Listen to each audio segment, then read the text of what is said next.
On July 29, 2020, a Louisiana officer stopped a car for driving too fast on the highway. It began like any routine traffic stop, but a search of the car revealed something terrifying.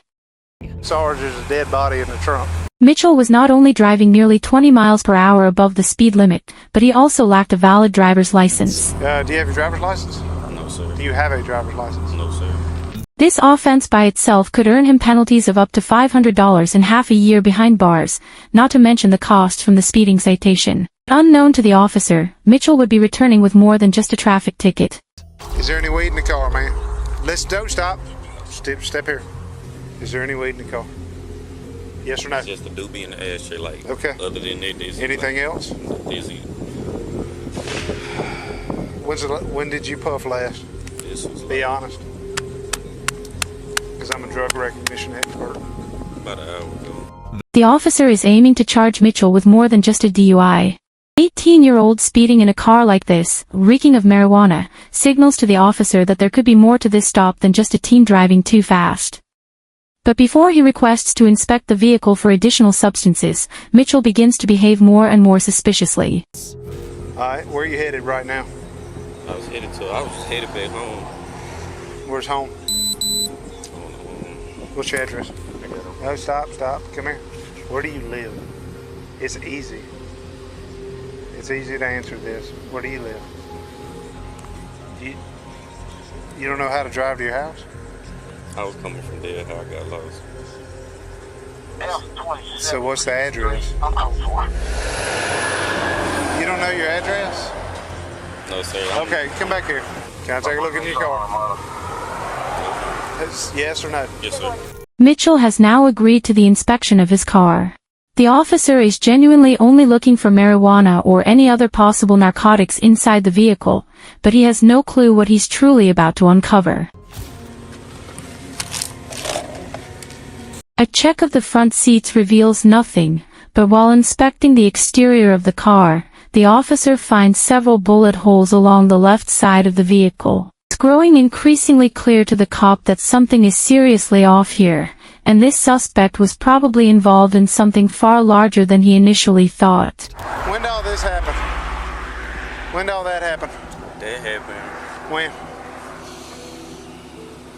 My brother, he said it. How long ago? Like days? Okay, come back. Just leave this here. Come back here.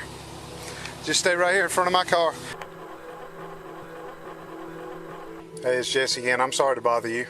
I got this car speeding 73 and 55. It's a black and orange Camaro.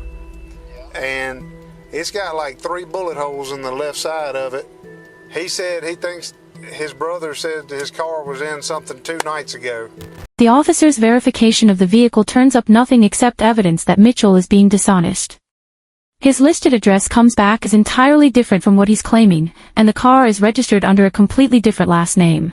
Now he says he lives in Winsboro, but he's got a Richwood address, and the car comes back out of Monroe, and he's got this, he's got a GPS thing put in, but he don't even know the address, so he's lying about a bunch of junk.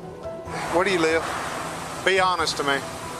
Monroe? Yes, Richwood? Yes, you don't live in Winsboro. No, why would you try to bluff me on that? Why would you lie to me on that? Because I already knew that before this guy said something. What's up? Talk to me. You better stop lying to me right now, or you're going to be in jail. I'm just going to my sister's house. To your sister's? That's the last freaking lie you better tell me.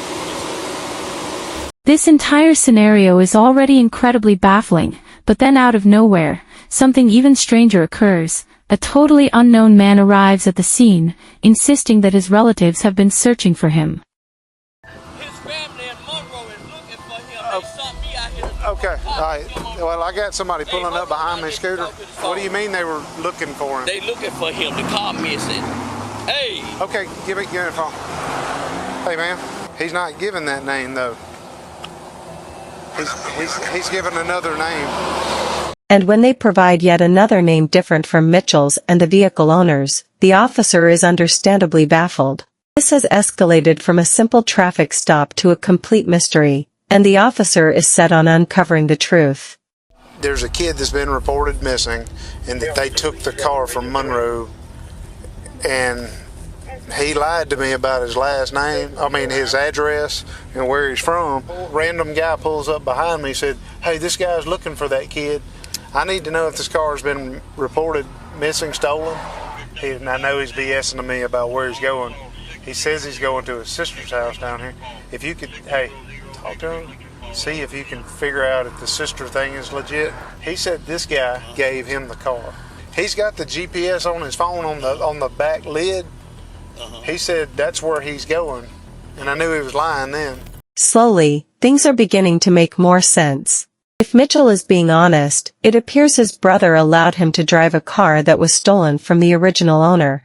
That still doesn't explain the bullet holes, why Mitchell lied about his residence, or why the random man showed up looking for him, knowing he was behind the wheel of that car. And now, on top of everything else, the officer has just been informed over the radio that there's a missing person report tangled up in this chaos. Yes. What I'm being told is that the boy who gave him permission to use the car is missing. So he's lying his ass off. Go looking for the person who owns the car, find out that the son of the owner of the car is missing, and now we got bullet holes all in the car. I got you. So something's bad. The only thing he lied about was his address in Winsboro.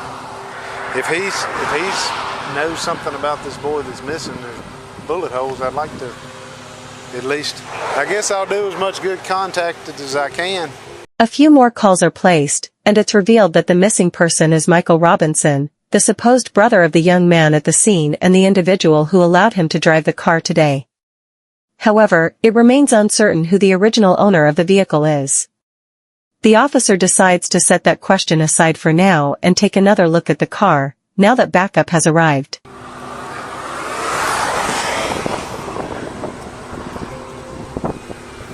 Like, this looks close. Like bam, bam, bam, bam. Yeah. And the boy, see? Little did he realize this is where all his questions would be resolved at once in the most brutal way conceivable. I'm gonna do the obvious thing I want to do.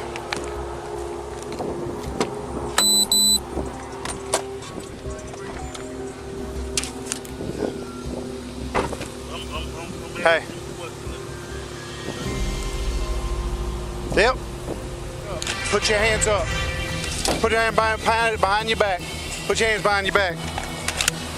You have a right to an attorney. Have one present during any questioning. At any time you choose not to make any statements or answer any questions. You understand? If you cannot afford an attorney, one will be appointed to represent you by the court. Do you understand? Inside the trunk lay the corpse of Michael Robinson, and suddenly, everything falls into place. 26 is 125-03057, 125-0357. F39 Troop F desk. Good.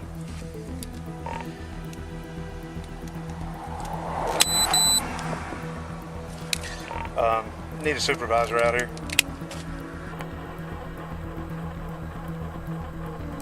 All right, I get the guy out. He's super nervous.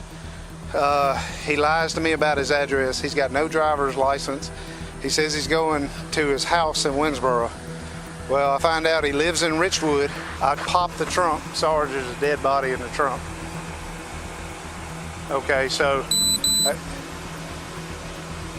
I'm not. We've blocked in front of the car and behind the car. We've shut the trunk. I have Franklin Parish Sheriff's Office with me. We're at 82. Okay, we're done. It turns out Michael Robinson had no relation to Mitchell whatsoever. Instead, he was simply an accidental victim of an armed robbery that Mitchell was involved in earlier. Who is that? Who is that? Listen, Who is who? that's Mike. That's Mike. How did Mike get there? Tell me. It wasn't me, man. It was. Okay. I just hit him, bro. I did. You just hit him? I did. In the chaos of the robbery, Mitchell fired multiple shots at Robinson with a handgun before placing him in the trunk and driving him to Winsboro to dispose of the body. But, of course, before he could reach his destination, he was stopped by the officer for speeding. Michael Mitchell faces charges for the armed robbery and the second-degree murder of Michael Robinson. Mitchell is currently awaiting trial but is anticipated to receive a life sentence behind bars.